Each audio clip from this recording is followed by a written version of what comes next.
Publiku Gjirokastrit ka ndjekur mbrëmjen e djeshme filmin më të ri realizuar nga një grup të rinj të qytetit që titullohet Identiteti i Gri. Ai vjen në interpretimin e 56 djemve dhe vajzave gjirokastrite, që s'kan asnjë lidhje me aktrimin, por që shënuan eksperiencën e parë në këtë fushë.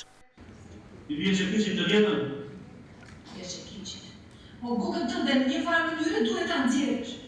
Jo të vish vërtet për ditë. Është një kënaqësi që unë edhe gjithë të tjerët së bashku, aq më tepër kur kemi dhe aktorë të mirë siç është Viktoria apo Fane Blida që na nderuan, jemi bërë pjesë e këtij filmi. Pjesë e një filmi që është dhe pjesë e historisë së këtij qyteti. I ftoj të gjithë qytetarët e qytetit Gjirokastër ta shohin, të ndihen mirë dhe sigurisht të na falin për ndonjë gabim të vogël, të cilit ne sigurisht e kemi bërë pa dashje, por gjithmonë me dëshirë më të mirë për t'i kënaqur ata. Le ta ndajmë këtë gëzim së bashku, le të kënaqemi me ata së bashku dhe gjithçka që është e mirë ta themi dhe problemet ku janë dhe ato t'i themi. Për realizimin e këtij filmi, djemtë patën mbështetjen e shumë familjeve gjirokastrite që u hapën dyert, siç thot regjizori Olsi Çela, dhe individëve të veçantë që kontribuan me vlerë monetare. Gjithë qyteti kontribuoi dhe na ndihmoi, dhanë sa kishin mundësitë e tyre çdo lloj njeriu, qoftë me mbështetje financiare, qoftë me mbështetje me hapjen e portave, qoftë me fjalë të mira, qoftë me çdo lloj gjëje, domethënë gjetëm ngrohtësi. Kështu ka, po themi, një temë të caktuar sepse më shumë filmi ka aksion dhe intrigë brenda.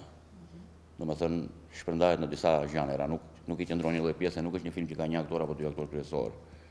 Janë mbi 9 veta domethënë që luajnë role kryesore dhe përgjithsisht domethënë prek pjesën e aktualitetit social, pjesën e tanishme, por prek domethënë dhe xhirimet në qytet që në këtë mënyrë të bëjnë një promovim të mirë të Gjirokastrës tonë. I vetmi profesionisti i përfshirë në këtë projekt ishte aktori Viktor Çaro. Janë profesionale, që po ta shohin një sy, jashtë më të thonë, amatorë janë këta, apo ka të bësh dhe me profesionist. Është një punë e arirë, një punë tepër e shkëlqyer për mua. Për mua si aktor profesionist. Emin Kokalari, pjesë e grupit inicues, një herë azi edhe aktor, pasi gjithçka ka përfunduar, duket se ka kaluar një eksperiencë të paharrueshme. E bukur e këtij filmi është sepse gjëja më e bukur është që duhet bërë një film për mënyrën se si është realizuar ky film. Domethënë, mënyra e realizimit të filmit ka patur shumë gjëra të bukura përmese, kujtime të paharrueshme për të gjithë që kanë marrë pjesë, sigurisht dhe debatet e vogla përmese siç bëhet çdo punë, por ishte një grup shumë special, kemi marrë një energji shumë pozitive nga të gjithë.